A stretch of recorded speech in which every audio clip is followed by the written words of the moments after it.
A veces los que pintamos canas corremos con una ventaja si es que entendemos cuál es esta.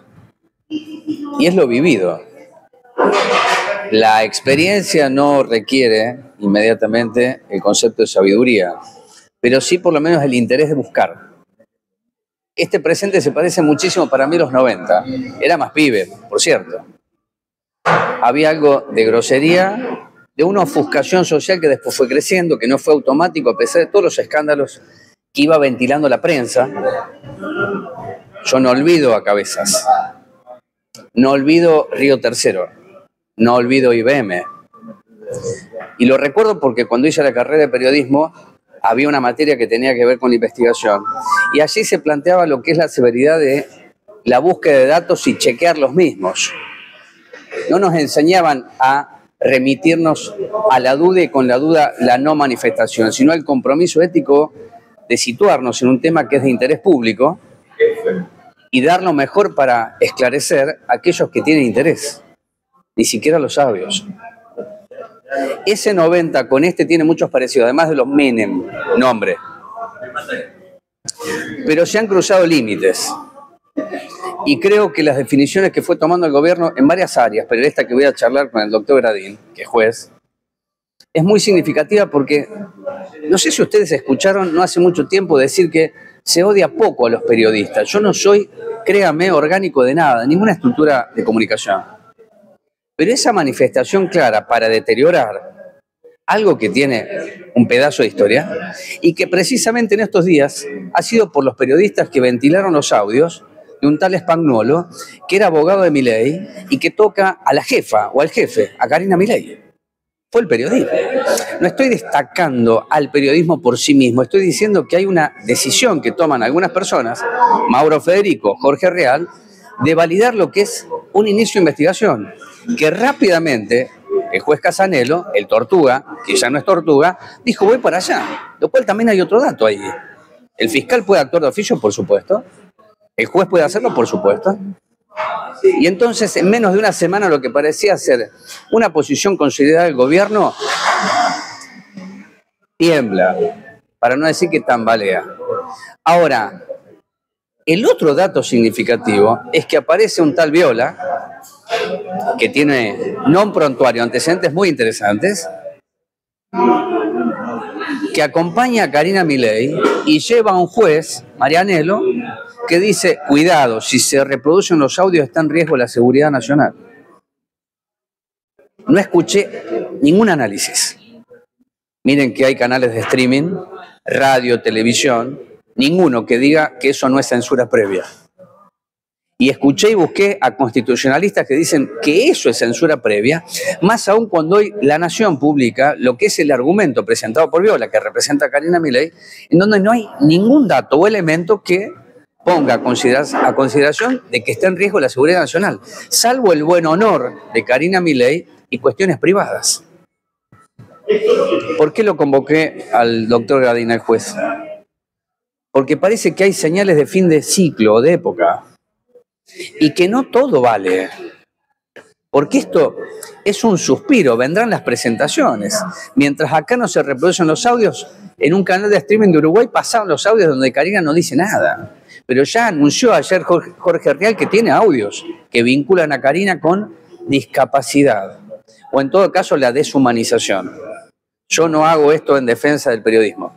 Estoy diciendo que la palabra empeñada tiene un valor. Y que en tamaña crisis que vive la Argentina hace mucho tiempo, parece que vamos a un fin no solamente de ciclo, sino al comienzo de algo, que no sé qué será, pero que tendrá un impacto social, mucho más que económico. Presentación, hablamos con el juez Gradín.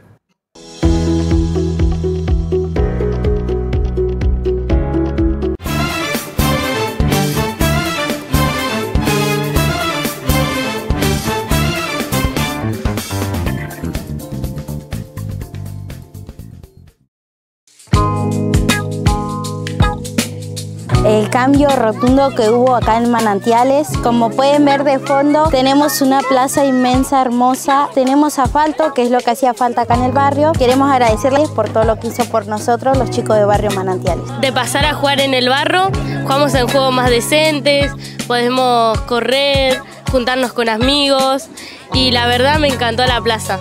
En nombre de todos los niños, agradecemos por esta hermosa plaza, por esta iluminación que la noche tiene.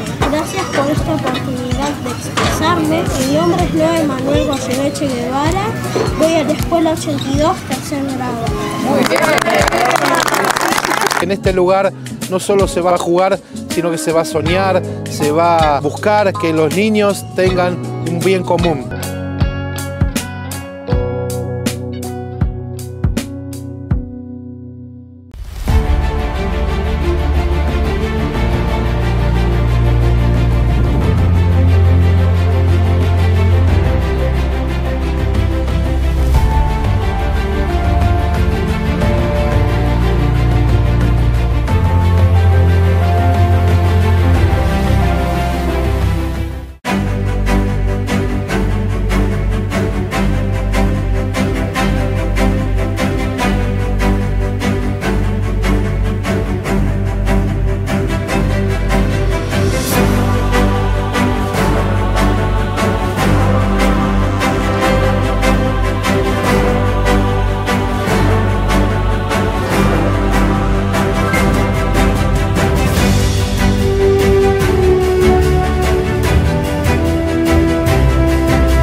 El transporte en Moreno puede ser mucho mejor.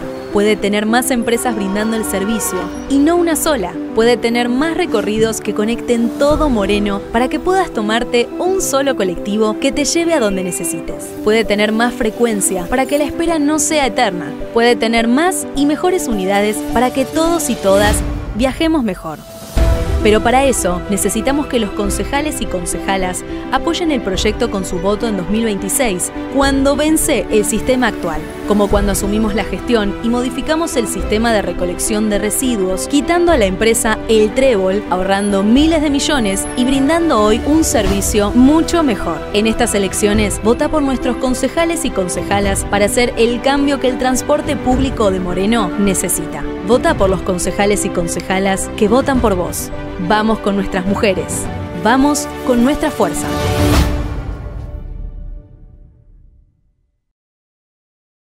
Todos somos fuerza, nada nos separa. Todos nos unimos en un mismo caminar. Vamos adelante con un mismo sueño. Todos somos pueblo con la... No se trata de lo que pasa en otros lados, se trata de decidir por tu ciudad. Este domingo 7 de septiembre, la decisión la tomás vos. En Moreno decidimos nosotros. Tu municipio, tu decisión. Nuevos Aires.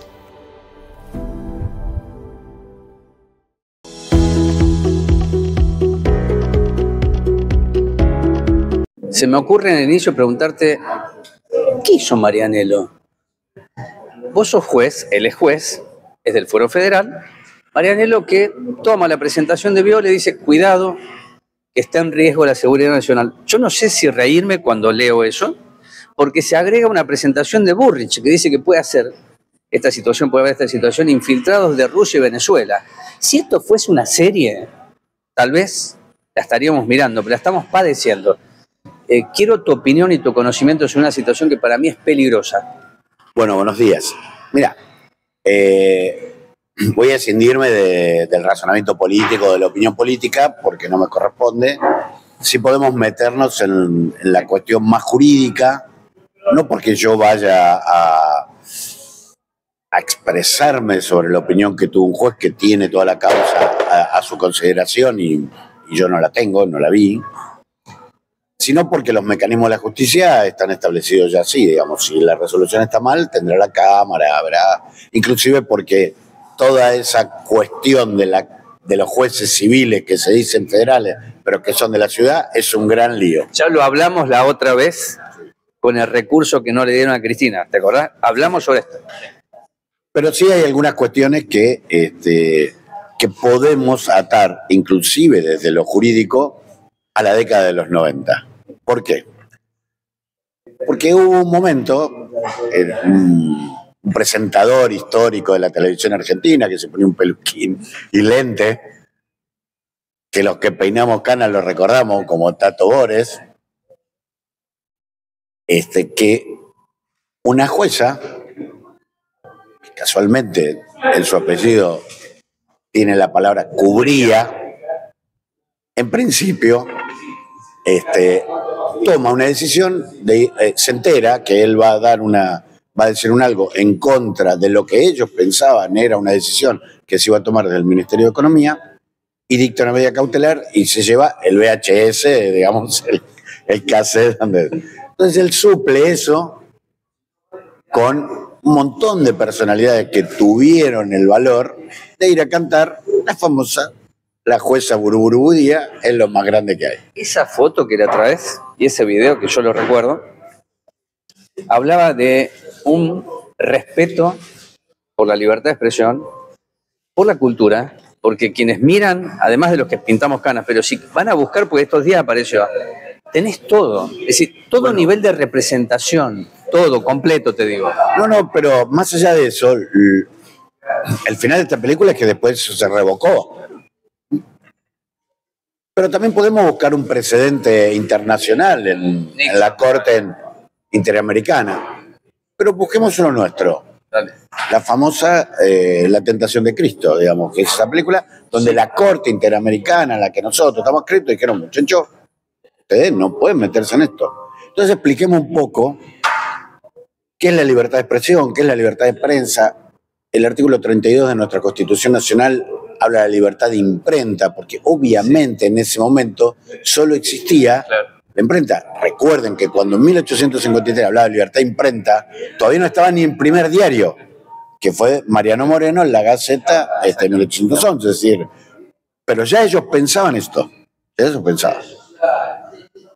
Entonces digamos, bueno, ¿qué lógica tiene? ¿Qué lógica hay que darle? Bueno, mira, por supuesto que hay una lógica individual, que está en el artículo 14 de la Constitución, que yo puedo decir lo que yo quiero y nadie puede preguntarme antes qué es lo que voy a decir, pero tiene una lógica colectiva, que es el derecho de todos nosotros a saber qué es lo que pasa, porque así funciona la democracia, así funciona la república, y por eso el periodismo tiene siempre esa obligación. Él me tiene que contarlo, si se entera me lo cuenta, porque él tiene el derecho de decir lo que quiere y yo tengo el derecho de saber. Y esa garantía es invulnerable. Y además, porque cuando está en juego los valores republicanos y democráticos, se relajan algunas cuestiones que se llaman de intimidad. Y eso la Corte lo explicó bastante bien también en el fallo de Balbín. Cuando Balbín estaba ya en su lecho terminal, estaba muriendo, estaba internado, un periodista, un fotógrafo, paparazzi le diríamos, bueno, un fotógrafo, se sube a un árbol y le saca una foto por la ventana en su lecho terminal y la publica en primera etapa, ya Balbín, la esposa, de hecho la causa no es conocida como Balbín, pero el nombre de la esposa dice, bueno, tenemos derecho a intimidad. Y la Corte hace una distinción muy clara y dice, es cierto que en los ámbitos públicos, ya sea porque sos político, porque sos actor, porque sos deportista, se relaja esos derechos de la intimidad, pero cuando tenés una responsabilidad de gobierno, esto, hay la necesidad de saber. Entonces, hay un límite.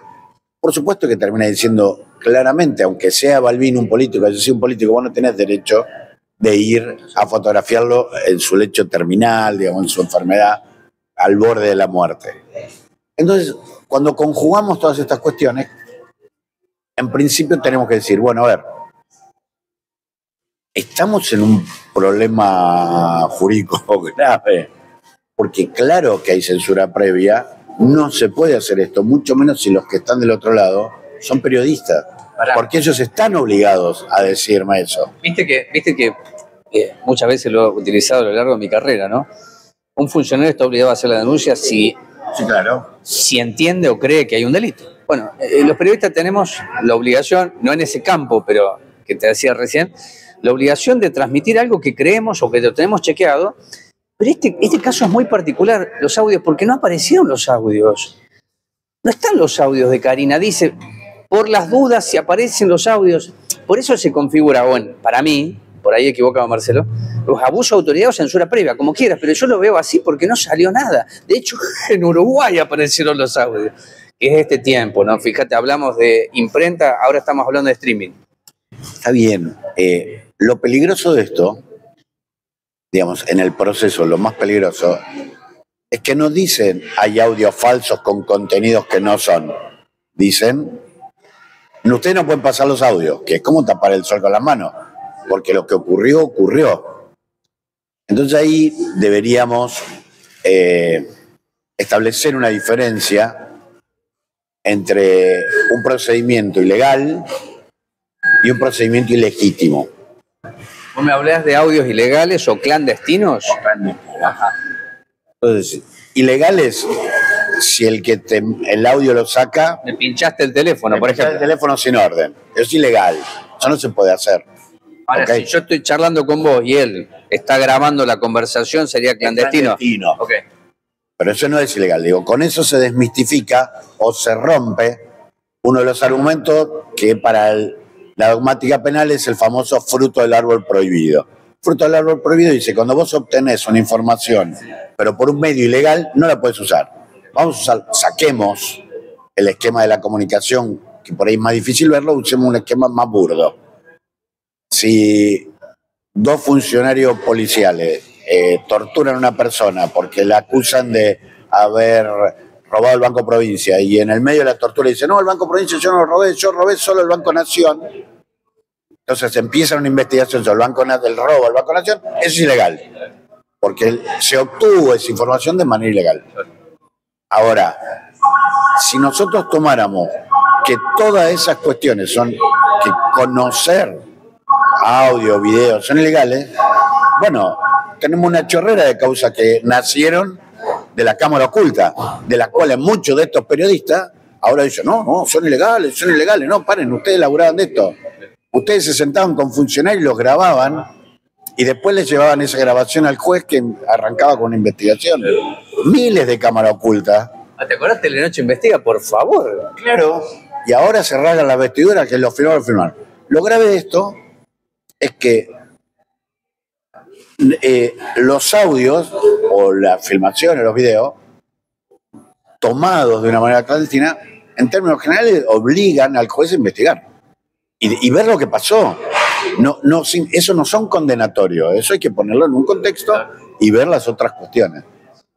Yo creo que algo más hay, de hecho la sociedad completa cree que algo más hay, porque si no estarían tan preocupados para que no se escuchen, no hubieran tardado más de una semana si lo de Españuelo estaba mal, en condenarlo. Y lo otro es la correlación de eso. Digo, ¿de verdad en este contexto lo más grave que te pasa es que renunciaste a tu cargo? Entonces vamos todo con todo. Si total antes yo no tenía el cargo. Si sale mal me vuelvo a mi casa como era antes. Nadie va a tomar esto en otro esquema. Y quiero explicar la libertad de prensa con los dos vectores. ¿Por qué? Porque entonces nos significa que la Constitución te autoriza cualquier tipo de injuria. No, lo que te dice, mira, vos podés decir lo que vos quieras y después sos responsable de eso. Te iba a decir, yo puedo decir lo que quiera charlando con vos o solo y después tengo una consecuencia. Por eso el compromiso de la palabra que conocemos tiene ese valor, es decir, yo sé si estoy diciendo algo que voy a tener una consecuencia. Solemos decir algunos, mejor que haya una consecuencia, sea positiva. Ahora, yo no puedo decir lo que quiera, como quiera, que es lo que está pasando hoy en materia de comunicación. Cualquiera dice lo que quiera y no hay consecuencias, hasta que aparecen las consecuencias. Puede ser que estemos en la antesala de consecuencias, no en materia de comunicación, sino en materia política, te quiero decir. Fíjate, lo traigo porque ayer el presidente dijo, ya que los periodistas ya no es que odian a los periodistas, digo, va a haber sanciones, y ya lo dice abiertamente, ya no es la presentación a la justicia, si voy por ustedes. A los peronistas también los odian. A los peronistas también. Sí. Pero lo que quiero decir es que la libertad de prensa tiene esta mirada unidireccional. Vos decís lo que quieras, Y después hay un montón de mecanismos por los cuales vos te tenés que hacer responsable. Y el caso, la verdad que lo tenemos bastante cerca. Que yo, Pamela David dijo, tiene un reloj de $35.000. Inmediatamente salieron a contestar que esto no era así, que era un reloj de $1.000. Para la gente de Moreno, igual ya es un reloj bastante... Me parece que en esos niveles de funcionario, en ese nivel... Eso es razonable tener un reloj de ese valor, pero rápidamente salieron y la periodista tuvo rápidamente que decir, perdón, me equivoqué. No era así, vi un tema que no me asesoré, listo. Pero y si eso termina en la justicia, habrá una consecuencia. Con lo cual ahí está el peso de garantías. Yo digo lo que quiero y me hago responsable de lo que digo. Los mecanismos en la justicia se resuelven dentro de la justicia.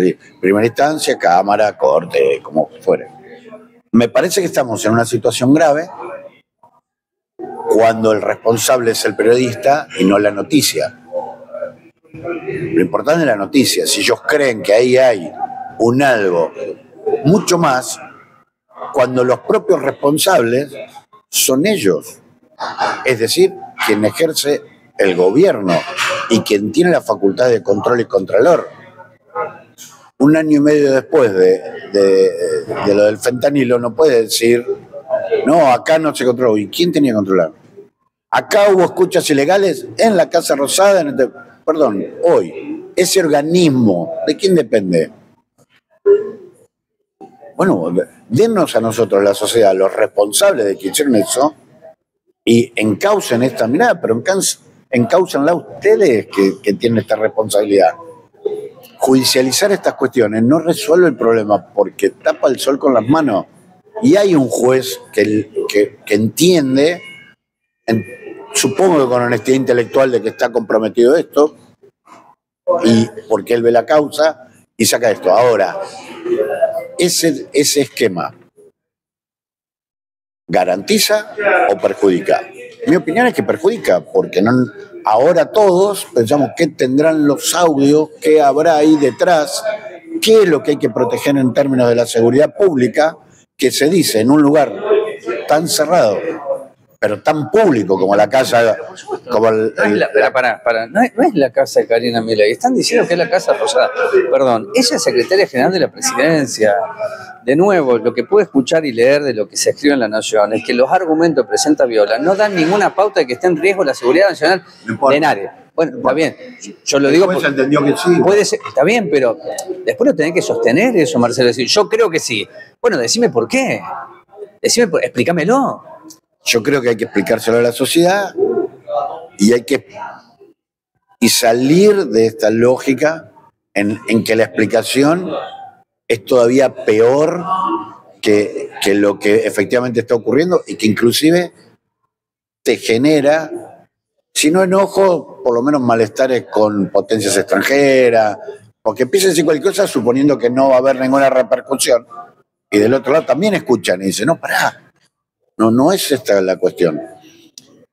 Y a gente que ya no está y que está muy lejos de todos los lugares, bueno, digo, si nosotros tuviéramos que pensar esto, bueno, entonces tenemos que aceptar como dos cosas, diría Mondino. O tienen un desmanejo, y entonces gente que no está dirigiendo, dirige, y ustedes tienen un desmanejo, o son tontos. Digo, elijan ustedes la que quieran. Las consecuencias de esas dos variables son graves, Gradín. Bueno, no lo sé. Lo que yo digo es... No, lo que estamos viendo es grave.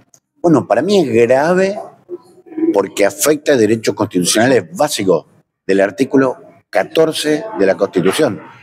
Cuando en cualquier facultad de derecho se arranca a dar derecho constitucional, se arranca con el artículo 1, representativa, republicana, federal, y el 14. Estos son tus derechos individuales, porque así empezó la Constitución. Y cualquier constitución que se precie de tal, limita el poder. Eso es lo que hizo. Las constituciones se rebelan contra la monarquía absoluta. Entonces dice, bueno, vamos a limitar el poder. ¿Cómo la limitamos? Organizamos el gobierno y otorgamos derechos y garantías. básicas, 1853 está escrito el artículo 14. Y no teníamos diario. Hoy tenemos canales de streaming. Bueno, pero quiero decir, nuestros No, pensadores... lo que estás diciendo vos es que aquellos pensaron. Aquellos pensaron. Pero a ver, No pensaron lo inmediato, te quiero decir. Me estoy refiriendo a eso. Después podemos discutir todas las reformas que se pudieron hacer o se van a hacer. está vigente el 14. Pero por supuesto, a eso voy, que alguien lo pensó y rige. Existe. Yo creo que estamos frente a una situación en donde todo es grave, porque las imprudencias y las groserías se cometen todos los días y eso tiene un daño social, eso provoca un daño social, además de los que tenemos interés a ver si es verdad o no, pero lo que construye una idea de que está todo mal. No puedo adherir a eso. Lo que sí digo, todos tenemos derechos a lo que pasa, es nuestro derecho republicano y democrático, y no debe haber censura previa, en ningún aspecto. Hoy aparecen las redes, están en redes, no se puede invadir con eso. Y vamos con eso. Me extraña de los reyes de eso, digamos, los que creían que manejaban todo eso. Pero te lo voy a decir en una contradicción más. Nuestra Constitución, 1853, arranca como una Constitución liberal. Eso es lo que te explican cuando vos arrancás en la universidad. Miren, nuestra Constitución fue liberal. Toma el constitucionalismo social recién en 1949. Así que hasta ahí era de neto corte liberal. Para también decir que ellos mismos pensaban, con neto corte liberal, en la libertad de expresión. Y este gobierno liberal no lee la Constitución. Me parece que equivoca el rumbo. Interpreta la Constitución. No interpreta la Constitución cuando judicializa un tema que impacta negativamente. Tengo que sostener la resolución del juez porque él vio toda la causa, él habrá visto una situación compleja que yo no veo, y por el contrario, lo que yo veo en un análisis coloquial, digo, me parece que el interés que está en juego es mucho más grave. Cercenar la libertad de prensa es muy, muy, muy grave. Las condiciones tienen que ser tan patentes, tan brutales, tan grandes, tan evidenciable, sin mucha explicación, para que se llegue a una situación de esa naturaleza. Esa es mi opinión. Por eso no coincido con ese fallo. Ahora, no tengo la causa, no estoy haciendo análisis de la causa, sino solo del fallo, de lo que todos vimos, de lo que todos conocimos. ¿Y tenés alguna percepción finalmente hacia dónde puede conducir esto? ¿Hacia dónde va esto si se recupera? En la charla estamos hablando de Constitución, derechos y garantías, principios, valores, ética, periodismo, libertad de expresión, palabra, política. Porque hay cuestiones que lo resuelve la política. Vos me conocés, yo hace mucho tiempo hablaba que cuando se judicializa algo, es que la política está fallando. Es decir, que no hubo política para resolver aquello que era político. Pero se volvió como una moda judicializarlo todo. Hasta casos de acá de Moreno, te podría decir, de este tiempo. No hablo, no hay diálogo. Bueno, lo judicializo.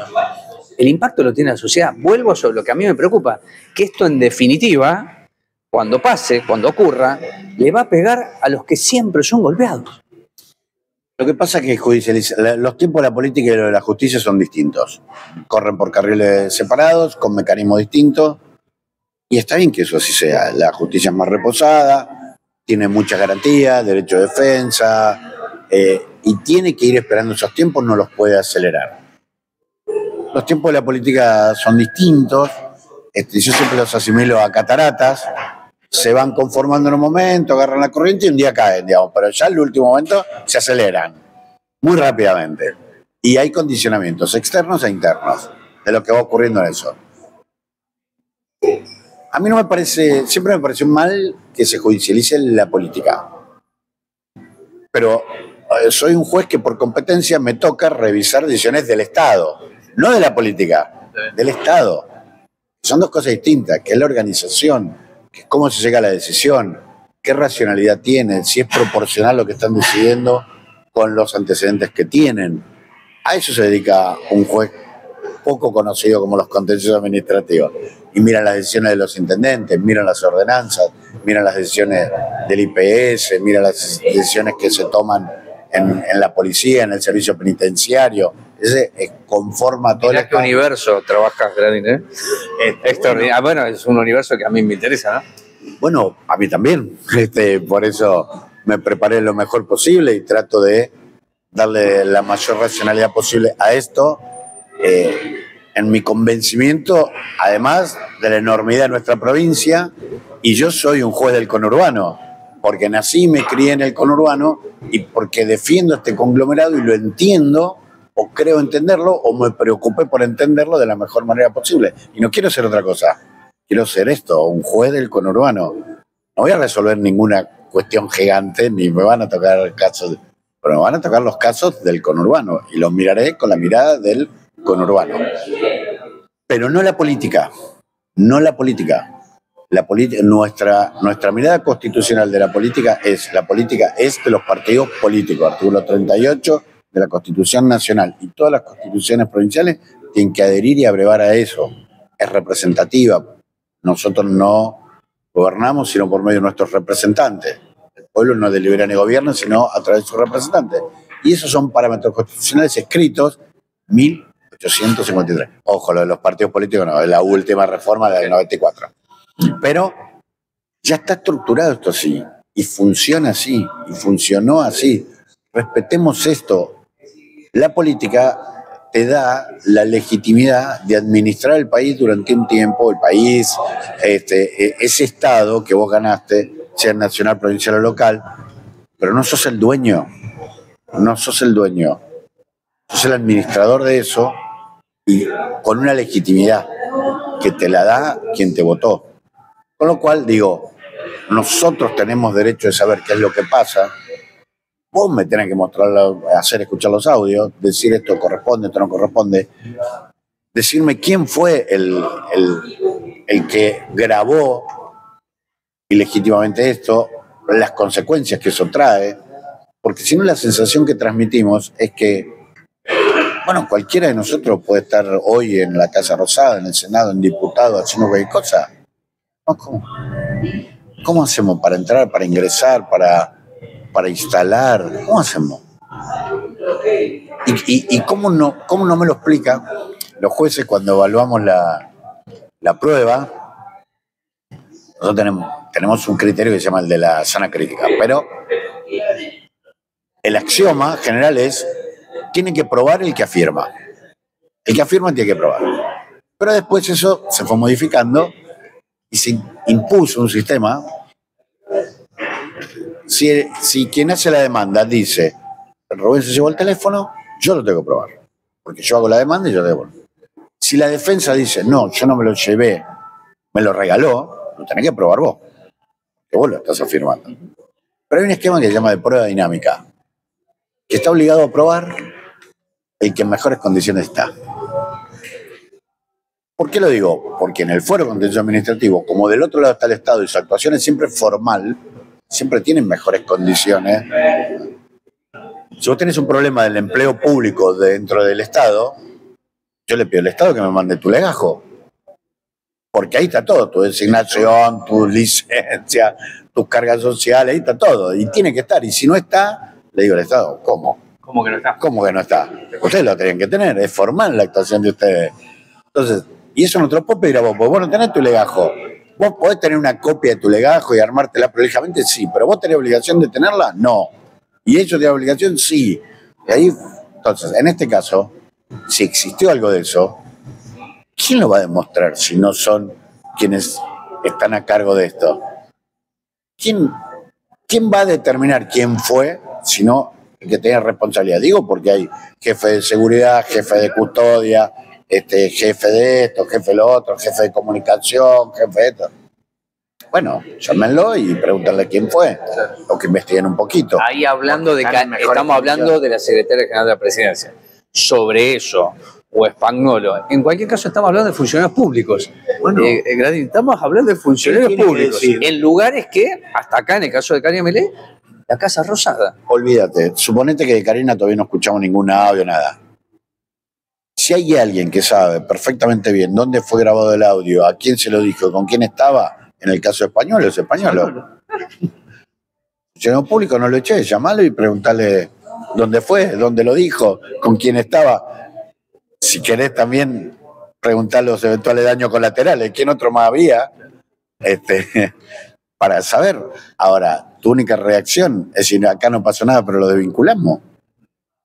Y la única consecuencia de eso es lo desvinculamos. Es complicado. Me parece que es claro para mí. Se presenta todo demasiado claro. Para mí, ¿eh? Para mí, no hay que judicializar eso. Eso los jueces van a resolver con los elementos que tengan en la causa. No van a poder abrevar en otros lugares. Tienen que resolver sobre eso. Entiendo que existe honestidad intelectual cuando se resuelve, y hay errores también, y puede haberlos. Hay pocos casos de acciones por sentencias equivocadas, poquísimos. Muy pocos. Pero existen mecanismos de resolver. Hay una cámara, digamos. Claro, yo voy y apelo lo que decidís vos. Listo. El juez mira, y ahí hay 3 jueces que miran y revisan si te equivocaste o no. Con lo cual creo que estamos en una situación, desde mi punto de vista, institucionalmente grave, porque afecta un bien de raíz constitucional como es la libertad de prensa, entendida como un bien individual, yo publico lo que quiero, y un bien social, yo tengo derecho a saber qué es lo que está pasando. Y eso me lo tienen que decir los periodistas, por supuesto, solidarizarse con quienes están haciendo su trabajo, ninguna otra cosa. Y llegamos finalmente a que quieren allanar la casa de los periodistas. Yo dije en la presentación, no soy corporativo, pero para comprender en dónde está escalando esto, si nos alejamos de la verdad posible o del interés de socializar datos que son públicos, es decir, matemos a los mensajeros. Esto también yo he escuchado a lo largo de mi vida muchas veces. Te digo. Matemos al mensajero viene de la época de los romanos, y de hecho el mensajero en el esquema romano era el augur, y de ahí vienen los malos augurios. Mal augurio es la mala noticia que traía el mensajero. Matabas al mensajero y no había mala noticia, y decías, no, la mala noticia subyace. Resolviste un problema, no resolviste, generaste un problema peor. Sí me parece muy grave allanar casa de periodistas